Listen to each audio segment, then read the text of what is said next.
Pada suatu hari, ketika Rasulullah hendak memasuki masjid, alangkah terkejutnya ia. Tepat di samping pintu masjid, beliau melihat sosok tubuh membayang dan akhirnya semakin jelas. Ternyata ia adalah iblis laknatullah.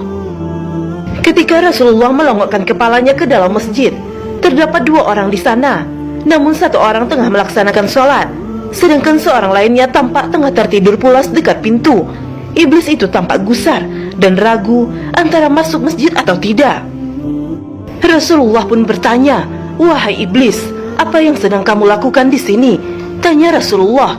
Iblis pun menjawab, "Aku hendak masuk ke masjid dan merusak sholatnya orang itu. Tetapi aku merasa takut terhadap orang yang sedang tidur itu," kata iblis sambil menunjuk orang yang sedang tidur.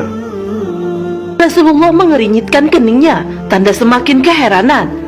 Lantas beliau bertanya lagi, "Wahai iblis, mengapa engkau takut terhadap orang yang sedang tidur dan tidak takut kepada orang yang tengah sholat dan bermunajat kepada Allah?" Iblis tidak dapat menyembunyikan rahasia di depan Rasulullah. Ia pun dengan gamblang menguraikan alasannya. "Ya Rasulullah, orang yang sedang sholat tersebut adalah orang yang bodoh.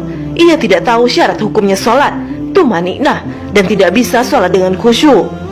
Iblis melanjutkan perkataannya, "Sedangkan orang yang sedang tidur itu adalah orang yang alim. Maka jika aku merusak sholatnya orang bodoh itu, aku khawatir dia akan membangunkan orang yang sedang tidur itu, kemudian mengajari dan membetulkan sholat orang yang bodoh tadi." Jelas iblis ketakutan. Rasulullah mengangguk-anggukkan kepalanya.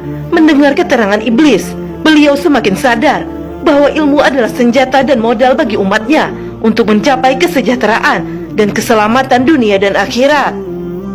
Rasulullah pun teringat ia pernah mendapatkan firman dari Allah bahwa ketika Nabi Sulaiman diperintahkan memilih karunia yang disukainya, apakah harta, tahta, atau ilmu, Nabi Sulaiman justru lebih memilih ilmu. Jika Nabi Sulaiman memilih harta, belum tentu tahta dan ilmu didapatnya.